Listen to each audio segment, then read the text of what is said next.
Merci à tous d'être présents pour ma présentation dans laquelle je vais exposer les travaux que j'ai effectués pendant ma thèse sur l'atténuation de la diffraction et du déphasage dans les accélérateurs laser plasma sous la direction de Cédric Thorry. Alors, je vais suivre cette progression. Je vais d'abord commencer par une introduction sur l'accélération laser plasma. Ensuite, je vais poursuivre avec une description de l'axi-parabole, qui est une optique qui a été développée au laboratoire et que j'ai utilisée pendant ma thèse pour faire, par exemple, de l'accélération laser plasma avec guidage et ensuite de l'accélération laser plasma avec guidage et contrôle de la vitesse de phase. Donc, une petite introduction sur l'accélération laser plasma. En règle générale, donc de façon générale, les accélérateurs de particules sont devenus un outil majeur de la physique, notamment pour créer des collisions à haute énergie. C'est ce qui a permis, par exemple, de découvrir le boson de Higgs au CERN grâce au détecteur Atlas, qui est représenté ici. Mais c'est également utilisé pour générer des rayonnements secondaires. Par exemple, un type de rayonnement secondaire, ça va être le rayonnement synchrotron. On a le synchrotron Soleil, qui n'est pas très loin. On va avoir dans l'anneau ici des électrons qui se propagent à une vitesse proche de c, et ils vont passer dans des aimants de courbure qui vont localement les ralentir, ce qui va créer un rayonnement synchrotron qui peut ensuite être utilisé dans les lignes de lumière pour faire diverses expériences. Un autre type de source de rayonnement secondaire qui utilise des accélérateurs de particules, c'est le laser à électrons libres. Donc ici, vous avez une vue satellite du ULPNX FIL à Hambourg qui s'étend sur environ 3 km. Toutes ces installations reposent sur l'utilisation d'accélérateurs conventionnels dans des cavités radiofréquences. Donc, dans ces cavités, on va appliquer un champ électrique qui va permettre d'accélérer des particules chargées. Cependant, l'amplitude du champ qu'on va pouvoir appliquer dans ces cavités, elle est limitée à quelques dizaines de mégavolts par mètre, ce qui fait qu'on nécessite de fortes longueurs d'accélération pour atteindre des très hautes énergies. L'ordre de grandeur, c'est environ 1 km pour 10 gigaélectronvolts. Ça fait qu'on a des installations pour atteindre des très hautes énergies qui sont de plus en plus grandes, et c'est ce qui a motivé la recherche dans des schémas d'accélération plus compacts. Une de ces alternatives, c'est l'accélération laser plasma qui repose sur l'utilisation d'une impulsion laser ultra intense, d'une durée d'environ 30 femtosecondes, pour une intensité sur cible qui va jusqu'à 10 puissance 19 watts par centimètre carré, qui est focalisée dans un gaz et qui va créer un plasma.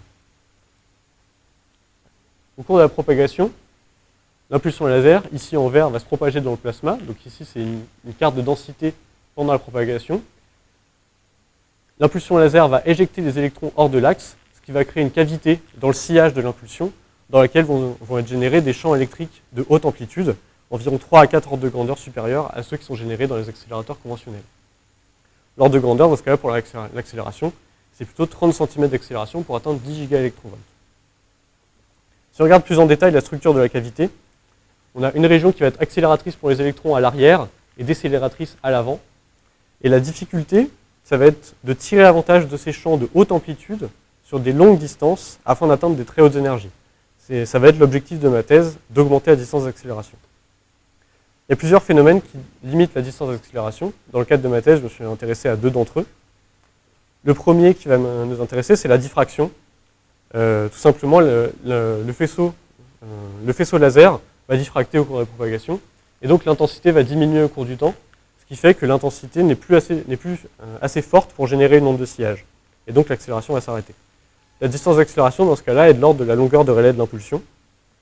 On peut augmenter cette distance grâce à un phénomène qui s'appelle l'autofocalisation relativiste, qui a lieu pour une puissance qui est supérieure à cette puissance critique, qui est inversement proportionnelle à la densité électronique.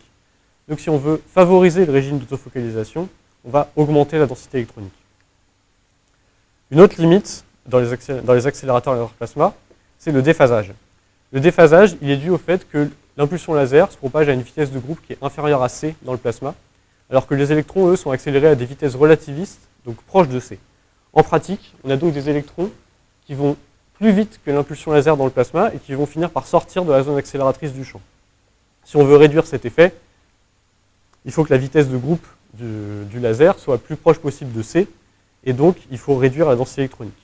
Donc on voit qu'on ne peut pas à la fois réduire le déphasage et la diffraction en jouant uniquement sur la densité électronique.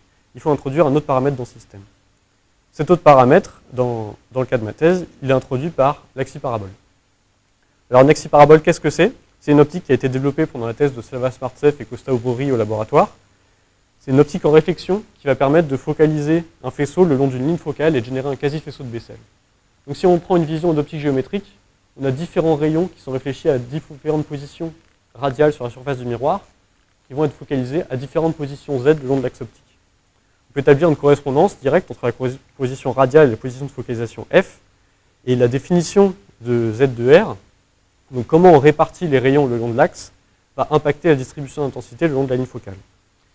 Ici, j'ai représenté des tâches focales expérimentales, et on observe sur plusieurs millimètres un spot central brillant entouré d'anneaux concentriques.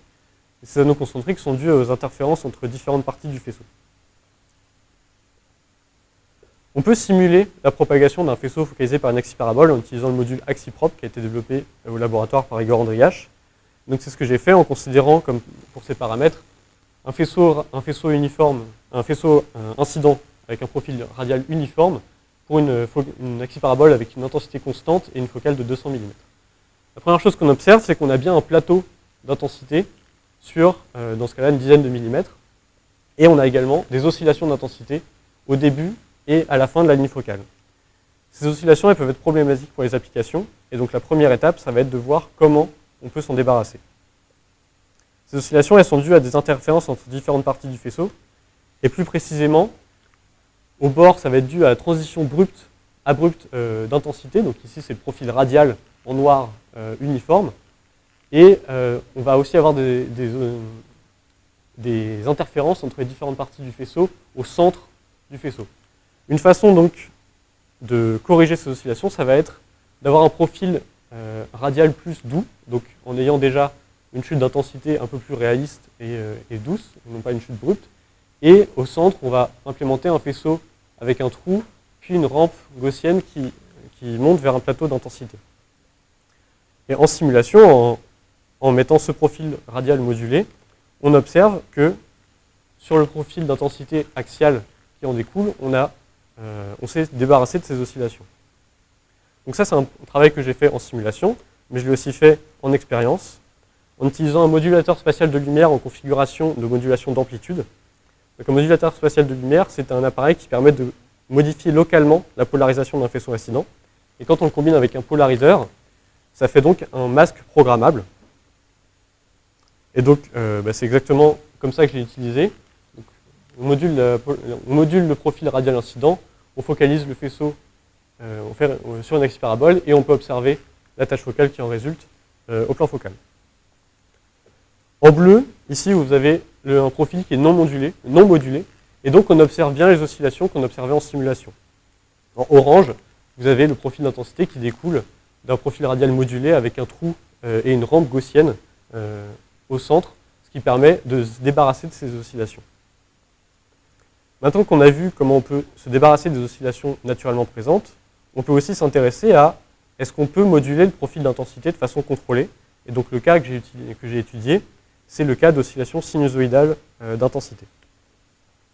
Donc en bleu, on a ici le profil radial de référence, et en orange, une modulation avec des oscillations radiales d'intensité. Donc ça, c'est le profil sur la surface du miroir. Et quand on fait la mesure de la distribution d'intensité qui découle d'un tel profil, donc en orange, vous avez le profil d'intensité qui correspond au profil orange ici. Donc on observe bien des oscillations sinusoïdales d'intensité. Et on peut également modifier la fréquence de ces oscillations en mettant une autre modulation radiale que je ne vais pas représenter ici pour ne pas encombrer la figure.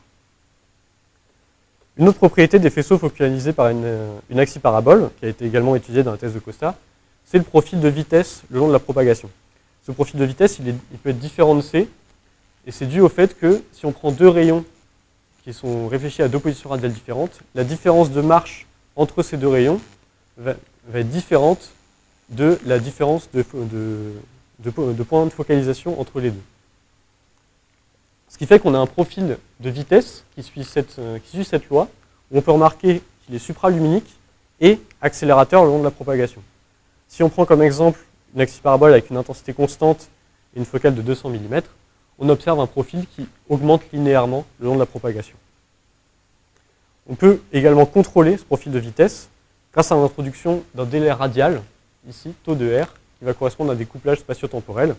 Et dans ce cas-là, l'expression de la vitesse modifiée par les couplages s'exprime ainsi. Donc ça, c'est également un travail qui avait été effectué dans la thèse de Costa, mais que j'ai un peu poursuivi en simplifiant les expressions. Et par exemple, si on veut une vitesse constante V0 le long de la ligne focale, on peut donc résoudre cette équation et calculer les couplages nécessaires pour avoir un tel profil. Dans cette formule, on observe deux termes. Un terme en R2, qui correspond à de la courbure de front d'onde, ou du PFC en anglais, qui va permettre d'ajuster le profil de vitesse autour de la valeur V0. C'est ce qui est montré sur cette simulation, où en bleu, vous avez le profil de vitesse non modifié, en vert, le profil de vitesse modifié par l'introduction de PFC. Donc on voit qu'on modifie l'ordonnée à l'origine du profil de vitesse. Et un deuxième terme, qui est un terme en R4, qui va permettre de modifier la pente du profil de vitesse. Et c'est ce qu'on voit également sur cette simulation avec le profil en orange. Donc ce travail, donc ça c'est des mesures en simulation que j'ai effectuées, mais j'ai également effectué la mesure expérimentalement, avec l'aide de Slava et en utilisant une méthode qu'il a développée. Donc c'est une méthode interférométrique, où on va sélectionner deux rayons, un premier rayon central qui va nous servir de référence, et un autre rayon à une autre position radiale. On va tous les deux les faire se réfléchir sur une axis parabole et observer l'interférogramme obtenu au plan focal. On peut faire varier le délai entre ces deux rayons, puisque sur ce miroir segmenté, on a la partie centrale ici, qui est montée sur un actuateur piézo, ce qui fait qu'on peut faire varier le délai entre le faisceau central et l'autre faisceau. En faisant varier le délai, on fait varier le contraste dans l'interférogramme, et la position de contraste maximale correspond à la position de synchronisation temporelle.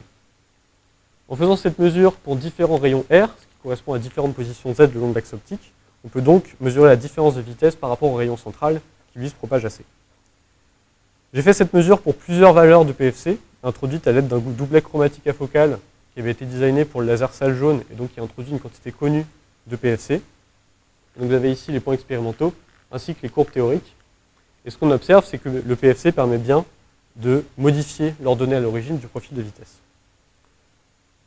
Si je résume les propriétés d'une axis parabole, ça va permettre de focaliser une impulsion sur une ligne le long de plusieurs longueurs de relais. On peut également contrôler la distribution d'intensité en modulant le profil radial du faisceau incident. Et on a également un profil de vitesse supraluminique contrôlable grâce à l'introduction de couplage spatio-temporel.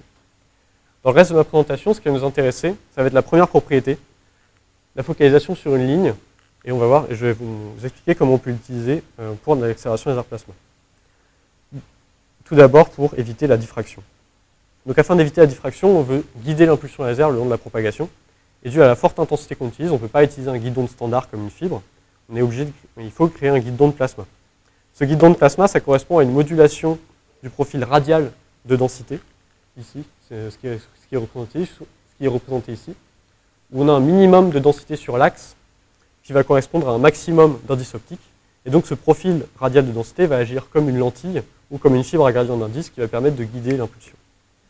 Le guide il peut être généré par une décharge dans une capillaire. C'est une technologie qui a été utilisée pendant plusieurs années et qui a permis d'atteindre des énergies élevées. Mais le problème des capillaires, c'est qu'on ne peut pas abaisser suffisamment la densité pour avoir une très longue distance d'accélération pour atteindre des très hautes énergies. Pour cette raison, on utilise une impulsion laser secondaire qui va être focalisée par une axis parabole. Dans les deux cas, cependant, la formation du guide repose sur le même principe. On va d'abord créer un filament plasma. Donc à t égale 0, ici, vous avez la distribution du plasma, et en orange, la distribution des neutres. À la surface du plasma, il y a un nuage d'électrons chauds qui va se former et qui va attirer les ions hors de l'axe. Et donc on a une détente du plasma. La détente se fait de façon supersonique, donc on a des pics de neutres qui se forment sur les bords du plasma. Et une fois qu'on a atteint un profil parabolique comme ceci, au bout de quelques nanosecondes, on a des pics bien formés de neutres sur les côtés. Et donc si on ionise complètement le milieu, on va avoir des pics de densité sur l'axe et un minimum de densité qui va permettre de guider l'impulsion. Ça a été l'objet d'une expérience qui a été réalisée pendant mon stage, où on a utilisé le laser salle jaune pour faire du guidage. Donc le laser salle jaune, c'est un laser qui est au LOA, qui fonctionne à entre 1 et 2 joules d'énergie à 30 femtosecondes et à 1 Hertz. Donc voici le schéma expérimental. On a le faisceau de guidage en bleu, qu'on a atténué à environ 1,5 millijoules, qui fait 30 femtosecondes, qui est focalisé par une axis parabole dans un jet de gaz de 15 mm. Après 2 nanosecondes de détente, le faisceau principal, qui fait 1 joule, est focalisé par le miroir sphérique dans le jet de gaz et va accélérer les électrons. Pour mesurer l'énergie des électrons, ils sont envoyés dans un aimant qui va les séparer selon leur énergie. Ils vont ensuite impacter sur un écran scintillateur Lanex qui va émettre un signal lumineux qu'on peut collecter et mesurer l'énergie. On dispose également d'un dispositif d'imagerie qui permet d'imager la fin du jet de gaz, et précisément la tâche focale du faisceau principal à la fin du jet, et de mesurer l'efficacité du guidage. On dispose également d'un faisceau sonde qui va nous permettre d'imager transversalement le plasma et de mesurer la densité. Voici quelques résultats qu'on a obtenus pendant cette expérience, en utilisant une technique d'injection contrôlée, qui est l'injection par choc, qui permet de générer des faisceaux à haute énergie à une faible dispersion énergétique. On a généré des faisceaux jusqu'à 1,1 gigaélectronvolts, avec une dispersion énergétique de quelques pourcents, et c'était la première démonstration de guidage combinée à de l'injection contrôlée. Après le succès de cette expérience, j'ai préparé et participé à une autre expérience qui a eu lieu cette fois-ci sur le laser Apollon. Quand on y était, le laser Apollon fonctionnait à 11 joules d'énergie laser pour 25 femtosecondes de durée et à 1 tir par minute. Donc le schéma est relativement le même qu'en salle jaune. Il y a quelques différences cependant. En salle jaune, on avait accès à 3 faisceaux qu'on pouvait contrôler indépendamment, ce qui n'était pas le cas à Apollon. Quand on y était, il y avait un seul faisceau disponible. Donc le faisceau de guidage est généré ici par une fuite d'un miroir troué du faisceau principal. Et le faisceau sonde, on sépare cette fuite pour générer le reste du faisceau sonde, et le reste du faisceau de guidage. Mais sinon, le schéma de principe reste le même. Le faisceau de guidage, qu'on atténue à environ 40 millijoules, est focalisé par une axi-parabole dans un jet de gaz de 6 cm cette fois-ci. Et après 6 nanosecondes d'expansion, le faisceau principal est focalisé par le miroir sphérique dans le jet de gaz et accélère les électrons. Toujours pareil, les électrons, on mesure leur énergie en les envoyant dans un aimant, ce qui va les séparer selon leur énergie, et ils vont impacter sur une série d'écrans Lanex qui sont disposés le long de l'aimant. Alors, cette vision, c'est un schéma simplifié du schéma expérimental, puisque le miroir sphérique, c'est 6 mètres de longueur focale, donc on a environ 12 mètres de propagation à compenser pour avoir les bons délais entre les 3 faisceaux. Ce qui fait que l'enceinte expérimentale était en réalité remplie de miroirs et de lignes à retard afin de compenser la propagation. Donc ici, en bleu, vous voyez le faisceau de guidage, qui est réfléchi par axi-parabole et qui est focalisé dans le jet de gaz. En rouge, vous avez le faisceau principal qui traverse l'enceinte, et en vert, le faisceau sonde qui nous permet d'imager transversalement le plasma. On a effectué une première série de mesures sans faisceau de guidage pour voir les performances de ce setup. Donc en utilisant comme gaz un mélange d'hélium et d'azote, dans ce cas-là, on va utiliser l'injection par ionisation, ce qui va créer des spectres avec une queue à basse énergie. Et ça nous permet d'atteindre une énergie d'environ 1,3 gigaélectronvolts avec une densité de charge à haute énergie de l'ordre de 0,1 picocoulomb par mètre. Maintenant, on va essayer de se débarrasser de cette queue à haute énergie et de localiser l'injection en utilisant une lame pour faire de l'injection par choc, comme en salle jaune. Donc voici les résultats, quelques spectres qu'on a obtenus, où on parvient à augmenter l'énergie jusqu'à 1,5 voire 1,7 GeV, et à également augmenter la densité de charge à haute énergie. Maintenant, on veut voir l'effet du faisceau de guidage. Donc, quelques tâches focales du faisceau de guidage. On voit qu'on a une ligne focale qui s'étend sur un peu moins de 10 cm. Donc, on espère pouvoir guider sur toute la longueur du jet. Et voici 2 spectres qu'on a obtenus dans cette configuration, où on atteint une énergie d'environ 2 gigaélectronvolts et une distribution piquée en énergie. Alors, il se trouve que cette énergie de 2 gigaélectronvolts, elle est un peu en dessous des attentes qu'on avait comparé à l'énergie laser disponible et à la longueur de la cible. C'est dû au fait que ce schéma d'accélération, il est très sensible à la superposition spatiale entre les deux faisceaux. En fait, si la fluctuation de pointée est supérieure à la taille du faisceau, on va pas avoir 100% de tirs réussis. Donc c'est exactement ce qui s'est passé à Apollon. Et donc le fait qu'on ait un faible nombre de tirs réussis fait également qu'on n'a pas pu explorer les paramètres expérimentaux pour optimiser la source. Pendant ma thèse, on a également été contacté par une équipe en Corée sur un laser 4 pétawatts à Corels pour réaliser une expérience de guidage. Et donc j'ai participé au design, j'ai fait le design de l'axi-parabole utilisé là-bas. Notre contrainte, c'était qu'il fallait utiliser une cellule de gaz plutôt qu'un jet de gaz. Et donc il fallait limiter la taille du faisceau à l'entrée de la cellule.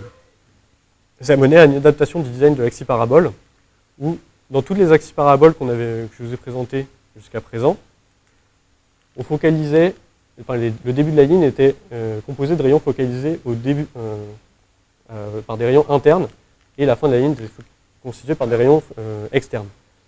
Ce n'est pas le cas ici où du coup, le début de la ligne est constitué de rayons externes et la fin de la ligne de rayons internes, afin de limiter la taille du faisceau à l'entrée de la cellule, ce qui fait qu'on a également des petits angles de propagation. Alors il se trouve qu'on n'a pas eu de résultats probants pendant cette expérience. En fait, on ne voyait juste pas d'effet du faisceau de guidage. C'est sans doute lié au fait que l'énergie du faisceau de guidage était trop élevée. On avait environ 170 millijoules sur cible, et on ne pouvait pas descendre en dessous. On pouvait monter, mais on ne pouvait pas descendre. Et il se trouve que en salle jaune, donc sur le laser salle jaune cette fois-ci, j'avais étudié l'influence de l'énergie du faisceau de guidage sur les caractéristiques du guide. Et ce qu'on voit notamment sur la largeur du guide, c'est qu'on a une gamme d'énergie ici où la taille du guide varie peu, mais pour une énergie supérieure à 3 millijoules dans l'hélium, on augmente drastiquement la taille du guide. Et donc ça, c'est dû au fait que si on fait des simulations en incluant des simulations optiques, en incluant la création du plasma, donc ça, ici, j'ai représenté, c'est pour une autre axe parabole, mais ça illustre bien le principe. J'ai représenté la pression du plasma, qu'on définit comme le produit de la température et de la densité. Si l'intensité dans le faisceau est trop élevée, en fait, on ionise également dans les anneaux. L'intensité devient suffisante pour ioniser. Et donc, ça résulte en un guide qui est trop large. Et en salle jaune, ce qu'on voyait, c'est qu'on n'avait pas d'électrons quand on était à une énergie trop élevée. Alors, c'est pas, puisqu'on n'avait pas d'électrons en salle jaune quand on avait trop d'énergie, alors qu'en Corée, on avait toujours d'électrons, on ne voyait juste aucun effet du faisceau de guidage. C'est sans doute quelque chose d'un peu différent qui se passe. Et donc, avec l'Eddigor, j'ai réalisé des simulations plasma. Donc, on voit que pour une énergie de 30 millijoules, si on regarde la propagation du faisceau dans le plasma, enfin dans le gaz, et puis dans le plasma qui est créé par le faisceau, on a une augmentation drastique de la divergence du faisceau, qu'on ne voit pas pour une énergie plus élevée. Et on voit que quand on augmente la densité, on a également un faisceau central qui devient plus large. Donc c'est un effet qui est lié à la fois à l'énergie du faisceau et à la densité du plasma. Si on regarde la distribution de pression, on a le même comportement avec un plasma qui s'élargit à haute énergie. Et on a également les plasmas qui sont créés par les anneaux. Donc ce qui se passe, c'est que, puisqu'on a des petits angles de propagation, on peut avoir des phénomènes de réflexion totale sur le plasma qui est créé par les anneaux, ce qui fait qu'on a du mal à se propager jusqu'à l'axe optique. On le voit si on regarde la valeur du champ électrique, et on voit que dans le cas d'un faisceau de 30 millijoules, on a une chute drastique de la valeur du champ à l'entrée du plasma. Si je fais une petite conclusion sur le guidage, donc je vais montrer qu'un faisceau focalisé par une axe parabole est capable de générer un guide d'onde plasma sur plusieurs longueurs de relais et permet également de contrôler l'injection et de générer des faisceaux piqués en énergie, y compris au pétawatt, pour produire des faisceaux à plusieurs gigaélectronvolts. L'utilisation d'une impulsion laser pour générer le guide permet également de diminuer la densité électronique, ce qui permet d'augmenter la distance d'accélération et d'augmenter le gain d'énergie en limitant le déphasage. Donc en diminuant la densité électronique, on arrive à limiter le déphasage, mais on y est toujours, sujet. Donc je vais vous présenter comment on peut atténuer le déphasage en contrôlant la vitesse de phase de l'onde. Alors le principe, c'est de réduire la taille de la cavité le long de la propagation pour maintenir les électrons dans le champ accélérateur tout le long de la propagation. La taille de la cavité, elle évolue comme la racine de A0, A0 étant une mesure de l'intensité laser, et inversement proportionnelle à la racine de la densité électronique. Ce qui fait donc que, si on veut réduire la taille de la cavité, on va augmenter la densité au cours de la propagation. La vitesse de phase de l'onde plasma dans un gradient de densité s'exprime ainsi, en fonction de la vitesse de groupe, du gradient de densité et de xi, xi étant la distance au front de l'impulsion laser. Et ce qui va nous intéresser particulièrement, c'est la vitesse de l'arrière de la cavité, donc pour xi qui est égal à 2 RB, où RB c'est le rayon de la cavité. Si on a une évolution comme ceci de la vitesse de groupe en fonction de la densité et en supposant que A0 est constant, on peut écrire la vitesse de l'arrière de la cavité comme ceci, où on reconnaît ici la dépendance de la taille de la cavité en 1 sur racine de NE, et ici la vitesse de groupe. Dans le cas optimal, on veut que la vitesse de l'arrière de la cavité soit égale à C. Ça nous donne une équation différentielle sur le profil de densité qu'on peut résoudre, et qui nous donne ce profil, où cette longueur L0 est égale à 2 tiers de la longueur de déphasage pour une densité, 2 tiers de LD, où LD c'est la longueur de déphasage pour une densité constante à N0. On peut représenter ce profil Donc on voit qu'on a une singularité en L0. La singularité, ça correspond donc à une cavité qui devient infiniment fine, infiniment petite. Le profil est difficile à réaliser expérimentalement, donc on va s'intéresser à un profil linéaire. Donc on va exprimer à l'aide de ce paramètre alpha. Donc ici, j'ai représenté la vitesse de l'area de la cavité en fonction du paramètre alpha. J'aurais fait une erreur dans le manuscrit qui est corrigée ici, je m'en excuse. Et donc pour alpha égale 0, ce qui correspond à pas de gradient, on a une vitesse de phase qui est constante le long de la propagation. Et pour alpha qui est supérieur à 1 sur LD, on a une partie de la propagation où l'arrière de la cavité va aller plus vite que C. Alors que pour alpha inférieur à 1 sur LD, ce n'est pas le cas. On va s'intéresser au cas où la vitesse de l'arrière de la cavité est à C le plus longtemps possible. Et donc on va s'intéresser au cas alpha égale 1. Et donc voici, on peut représenter ce profil, et ça correspond à un profil qui est tout le temps inférieur au profil optimal. On peut s'intéresser maintenant à diverses quantités pendant le processus d'accélération.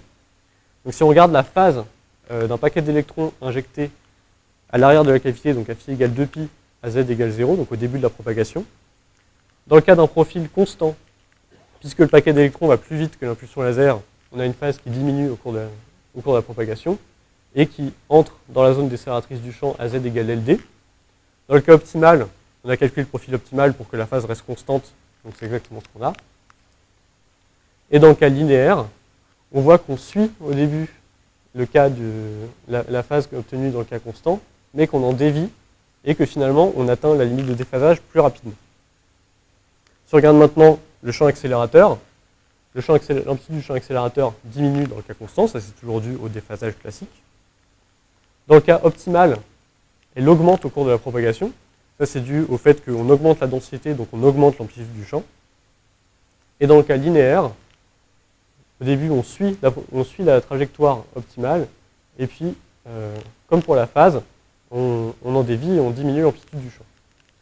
Cependant, on a tous cette zone, ici, où l'amplitude du champ accélérateur est plus élevée que dans le cas constant. Et ça se voit sur l'évolution du gain, en fonction de la longueur d'accélération. Donc dans le cas constant, on a un profil parabolique avec un maximum à z égale LD au déphasage.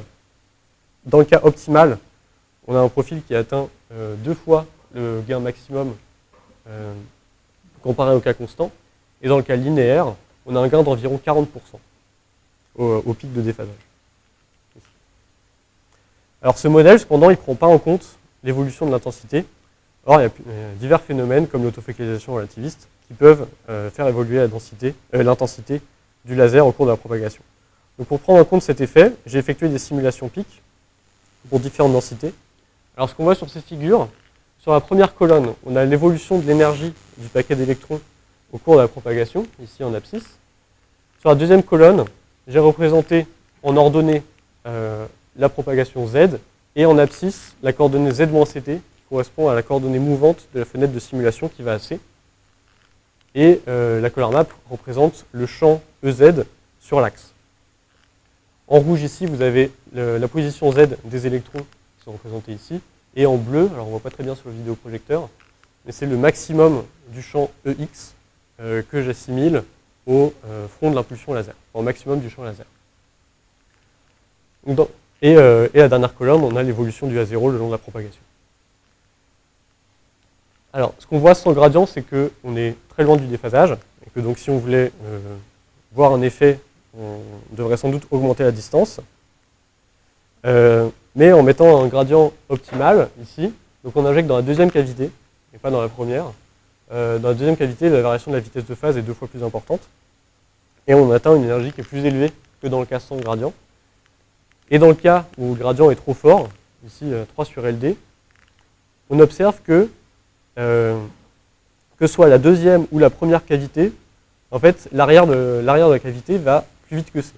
Donc on ne peut pas injecter, ou bien alors si on injecte, on va éjecter les électrons très rapidement.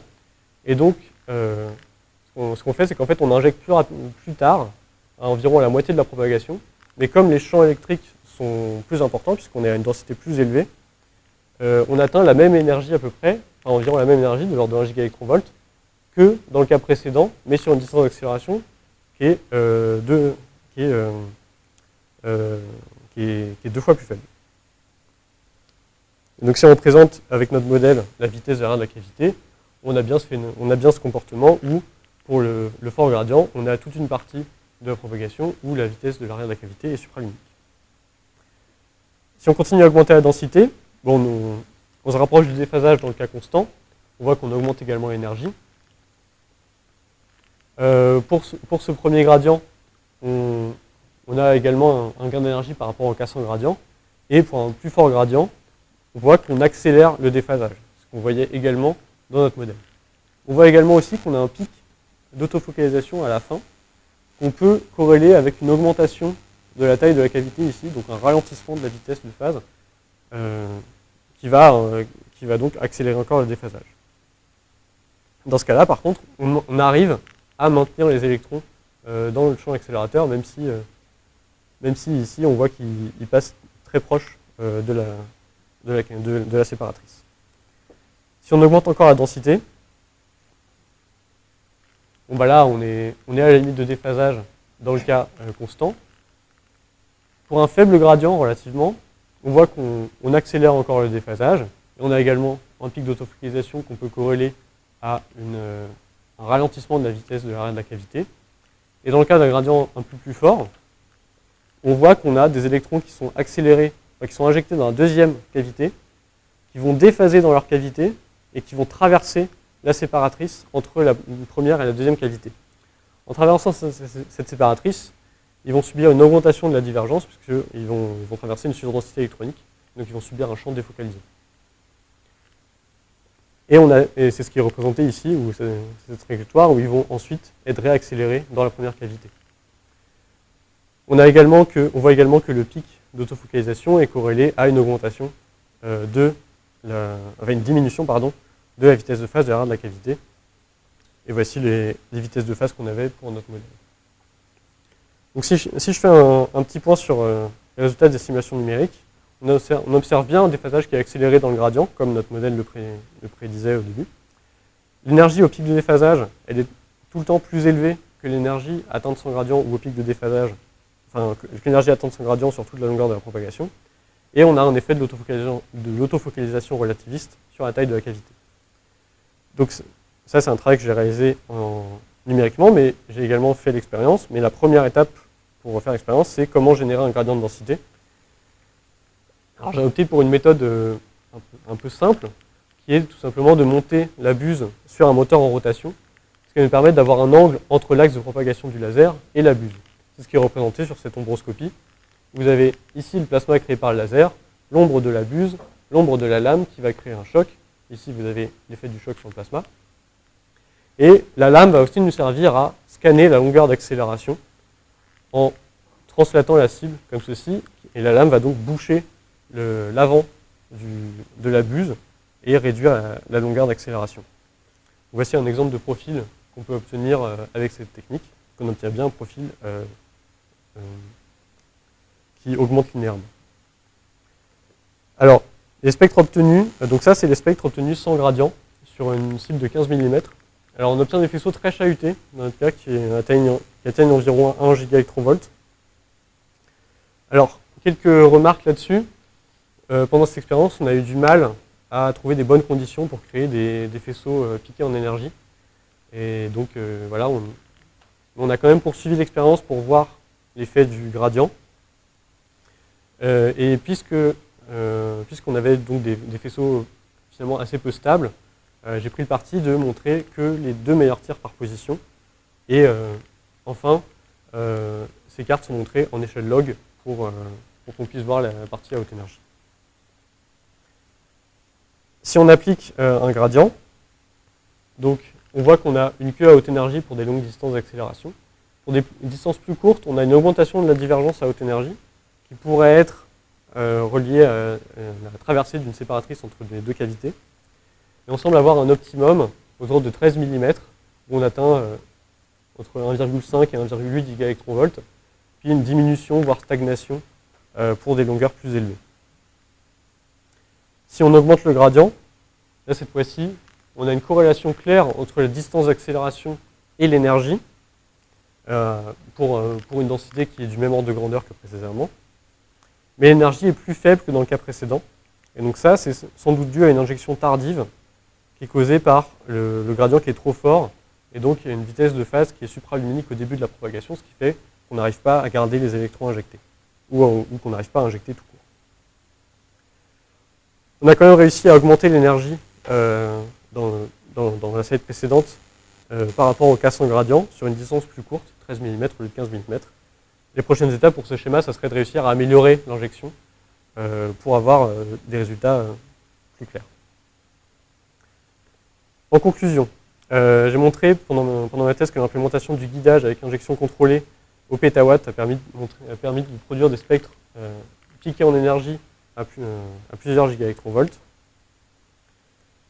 En salle jaune, l'utilisation d'un gradient de montant de densité combiné au guidage a également permis d'obtenir des énergies plus élevées sur des distances plus courtes. Ici, la courbe en bleu, c'est un spectre sans gradient sur 15 mm, et en rouge correspond au spectre avec gradient sur 13 mm. Ce travail il offre plusieurs perspectives. La première perspective, si on revient au début sur l'axe hyperabole, c'est qu'on peut donc contrôler le profil d'intensité sur l'axe généré par un faisceau focalisé par un axe hyperabole. Et ce que j'ai effectué également pendant ma thèse, c'est des simulations de la propagation d'un tel faisceau dans un gaz et de la caractérisation du plasma qui est créé dans ce cas-là.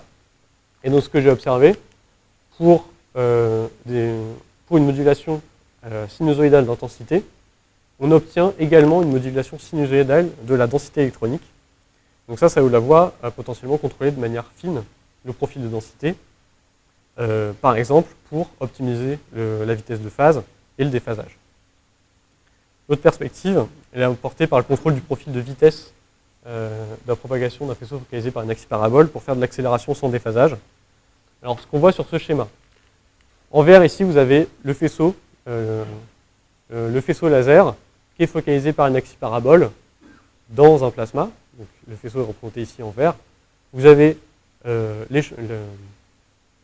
l'onde accélératrice qui est représentée ici, où en bleu vous avez le champ accélérateur, en rouge le champ décélérateur, et en jaune un paquet d'électrons.